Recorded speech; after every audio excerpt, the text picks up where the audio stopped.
Walker, I don't know about you, but log PT was, for me, the most searingly painful evolution during buds. Log PT is such an innocuous name for making 7 shivering cold and salt-soaked trainees pick up a 150-pound log, run it over a 15-foot high sand berm, drop it in the sand, immediately pick it up and press it over their heads, run the log into the ocean, and then carry the soaked, slippery log back through the soft sand to start all over again. And that's the easy part. The physical portion of the training is horrible, but bearable. What makes you really hurt is that you don't know how long it's going to last. Are we almost done? Have we barely started? What's next? You run the log up and down the beach. You cross the finish line in first place, but then you get punished for cheating when you thought that you ran the course the right way. Next time, you run the log up and down the beach, come in second place, and get punished for losing. Then you change positions on the log, the weight shifts, and you feel as if you're holding the whole log yourself.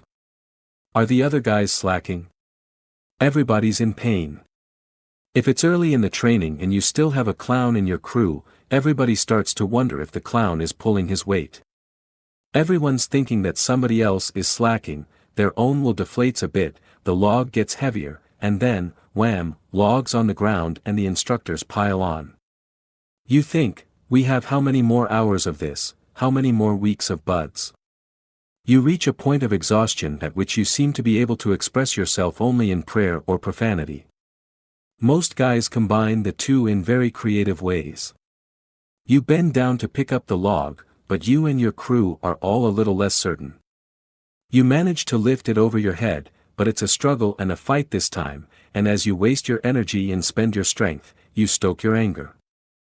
Here, one of two things happen. 1. A crew breaks down completely. Men start to snipe at each other, each person believing that somebody else is slacking. Or 2. A crew comes together. The trainees figure out a way to slow down, breathe, lift on a single clear command, and win the next race. 2 hours later in the chow hall, everybody's laughing and a few of the guys on the log are going to be friends for the rest of their lives. One moment in log PT, I came to a realization. We were carrying the log at the low carry, so that our arms extended in front of our bodies. We collectively had the log cradled in the crook of our elbows, and my biceps and shoulders and back were burning, and I remember thinking, if these guys weren't here right now, I'd probably stop. I wouldn't believe I could go on, but these guys are keeping on right beside me, so I guess I can go on too. We've already talked about the importance of friends, Walker. Friends you have, it's also likely that soon, in your work, in your coaching, or in your service, you're going to be part of a team again. The strength of others can make us stronger. So let's think a bit about how teams are formed, and what makes people come together. At the most basic level, people form bonds when they share things. Breaking bread brings people together. In my office, we stop every day at 3 o'clock for tea time. It's something I picked up from the Brits. For 15 minutes everyone has a cup of tea or coffee, maybe some popcorn, or a piece of carrot cake that our number 1 volunteer, Nancy, brings from home. It's a time to slow down, to be together. It's not magic, but in a hard-charging office where people can go a whole day without seeing each other, it helps. People also become connected through common study and shared discovery. When I say study here, I mean much more than sitting in a classroom. I also mean someone, wrench in hand, learning to fix a leak. If you ask most people whom they're closest to besides their family, they'll often tell you about a friend they explored the world with, a friend they went to school with, a buddy from boot camp, a partner from their first business, or a friend from their first job. We become close to the people with whom we discover the world. People form even deeper bonds when they serve together. Serve is not quite the right word, but it's better than work. People can work with others and not feel any sense of common cause. Being in the same place, working for the same boss, and even doing the same tasks can breed resentment, alienation, competition, and distrust just as easily as they can bring people together. Serving together is different. When we share a purpose with others, our work creates a shared connection. When the work matters, we're more often able to overcome personal differences in service of a shared goal. Before I joined the military, if you'd asked me how important it was to like the people I worked with, I would have told you it was very important. When I was a student, it was. Later, practicing combat diving at 15 feet deep and kicking for half a mile underwater through a pitch-black night in a pitch-black bay, I didn't really care about how much I liked the guy swimming beside me. My life and our mission depended on one thing, his competence. If I were going to suggest a general rule for understanding this, I'd say that the extent to which personal differences disrupt a team is inversely proportional to the importance people place on the mission. In other words, the more vital people consider a mission, the more they'll learn to deal with people who rub them the wrong way. The less the mission matters, the more people care about being around those they like. That's helpful to remember if you're ever on a team that's starting to tear itself apart in the face of hardship. Often people react to these breakdowns by trying to ensure that there's more understanding, or that people's feelings are respected. Sometimes that's essential. But much of the time, when animosities and jealousies rule the day, it's because the work simply isn't important enough for people to put their differences aside. We're often told that work that's too intense can break a team. Maybe, but intense work that matters can just as often save a team. Clarity of purpose creates perspective. When people have a shared commitment, differences and disagreements don't disappear, but they can be seen in a new light.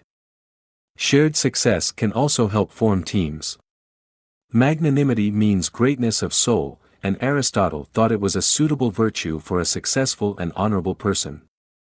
The magnanimous person is not grasping, insecure, or jealous, not small or mean. The magnanimous person does not bear grudges or seek revenge. Rather, the magnanimous person is generous, eager to do a favor, quick to forget an insult, independent-minded, brave in the face of danger. The magnanimous move and speak with well-earned confidence. They are, the word sounds old-fashioned now, noble. People on successful teams can often find ways to be generous and kind with each other. Of course, shared success can lead to rivalry and jealousy, to backstabbing and broken promises. But it doesn't have to. On a team with magnanimous people, shared success brings everyone together more tightly. Real success is usually a product of struggle. And it's important to understand how shared struggle brings people together. In college I studied a number of struggles. One of them was the American Civil Rights Movement, particularly the Freedom Riders, the teams of black and white citizens who endured beatings, firebombs, and arrests in their work to desegregate interstate buses in the South. Listen to the historian Taylor Branch writing about the remarkable solidarity of 45 Freedom Riders packed into the maximum security wing of the Mississippi State Penitentiary. Their hymns, spirituals, and freedom songs once again became the principal issue of contention with the jail authorities, who, to regain control of the prison atmosphere, threatened to remove all the mattresses from the cells if the Freedom Riders did not fall silent. Hank Thomas soon exploded with zeal, rattling the bars as he shouted for the guards. "Come get my mattress!" he cried. "I'll keep my soul." The outburst inspired the entire cell block to sing "We Shall Overcome," and one prisoner after another flung his mattress against the cell door for the guards to collect. Yes, arguments and shoving matches broke out from time to time over their weeks of confinement. But in general, the Freedom Riders maintained an astonishing esprit as their number swelled in Parchman Penitentiary. Only a few asked to have their mattresses back. They lay on the steel springs at night, and they sang steadfastly though all the punishments devised to break them. When normal prison intimidations failed to work, frustrated authorities tried dousing them with fire hoses and then chilling them at night with giant fans. They also tried closing all the windows to bake them in the Mississippi summer heat. None of these sanctions had the desired effect, and many of them backfired. When the original group of Freedom Riders bailed out for appeal on July 7, they nearly floated out of the cells in the knowledge that they had gone into the heart of the beast and survived. We need teams to face pain. It's also often true that we need pain to build teams. Fractures and fissures can lead teams to crack and crumble under pressure. But teams that are moved by great purpose become tighter still when things are tough. Great teams are formed only when they experience this pain, when they sweat together, bleed together, cry together, struggle together.